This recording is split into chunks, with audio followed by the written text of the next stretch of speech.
Alright folks, we almost finished off 2.3 for the long weekend. We just need to finish off one more examples and then you guys are good to go ahead and work on the rest of the problems in your textbook regarding 2.3. So let's take a look at our last problem here. What we'll do is we'll go ahead and take a look at these numbers and plug them in. Jason wants to buy a car and needs to use credit to finance it. The cost with taxes and shipping is $24,738. Jason wants to pay his loan in 4 years using monthly payments and has the following two credit options. Option A, secured line of credit 1.7% compounded monthly above the Bank of Canada rate of 0.5%. So let's see where the numbers are going to go. Because he's borrowing 24,738, our PV is positive 24738. Interest rate is going to be 1.7% above the Bank of Canada rate, so 1.7 plus 0.5, which gives us 2.2%. Next up, he wants to pay his loan in 4 years using monthly payments. If he wants to pay it off in 4 years using monthly payments, so payments per year is 12. And number of payments is going to be 12 times 4, which is 48.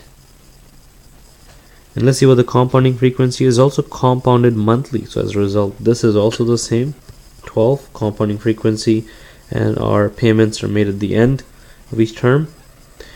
We're going to keep making those payments until our loan is 0, so future value is going to be 0. And this is what we want to figure out, how much monthly payment he is going to make to fulfill this criteria. That's what we're solving for. So go ahead and plug those numbers into your calculator and see what you end up with. So I'll give you a brief moment to go ahead and do that.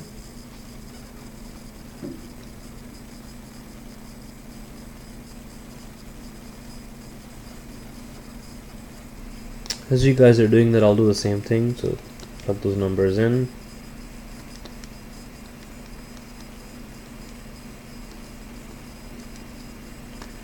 And hopefully, if you've done this correctly, you should end up with the following answer, negative 538.86. So that means he's going to make a monthly payment of $538.86. But that's not what we're looking for. We want to see which option is the better option. So we want to figure out what is the interest he's going to end up paying under this system. So we want to find the sum of interest from payment number 1 all the way to payment number 48. Okay, go ahead and work that out. See what you end up with.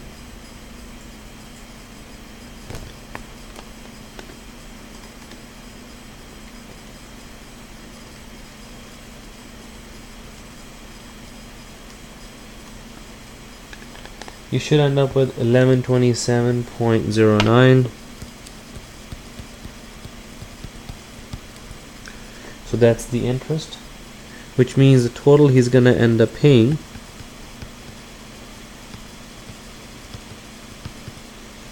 is the 24,738 he borrowed plus the 1127.09 on the interest, which works out to 25865.09.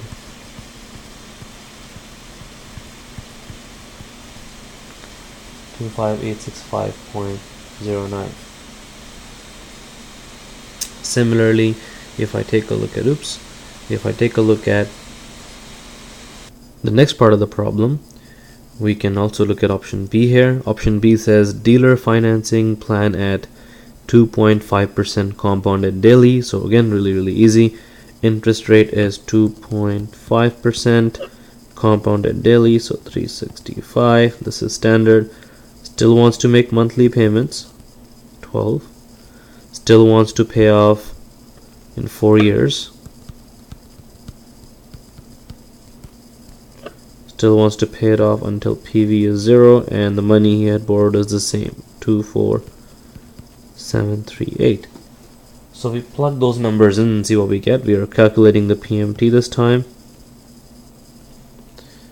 And the PMT this time works out to, let's work that out,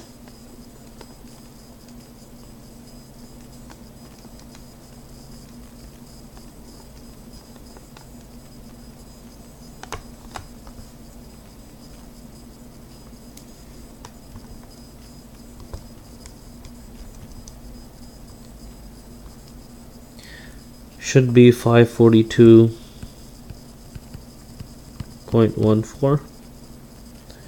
You'll notice right away the payment is a little bit higher than option A, so we already know that if you're paying amount in the same amount of time, same value, and the payments are a bit higher, the one that's a bit higher is going to take a little bit longer to pay off. But we can figure out the interest rate here. Interest he's going to end up paying here, again from 1 to 48, is going to be, interest paid is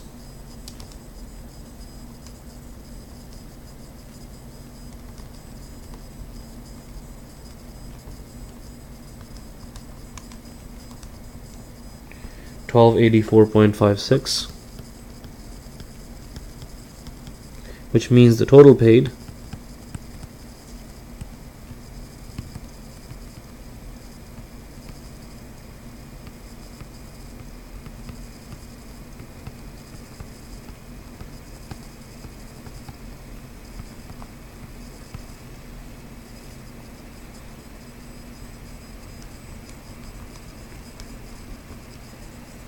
$26022.72. Sorry, the last one is a bit off, 26022.56. Okay, so as a result, that's what the cost of this one ends up being in total. This one here was 25865.09. Just by comparing them, you'll realize that option number A ends up being the better option. So which option should you choose and why? You should pick option A.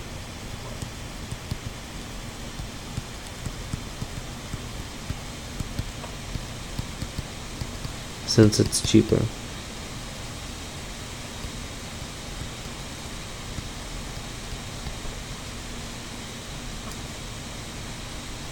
Alright, that should be enough. There are a few other examples in your textbook that might be a little bit different.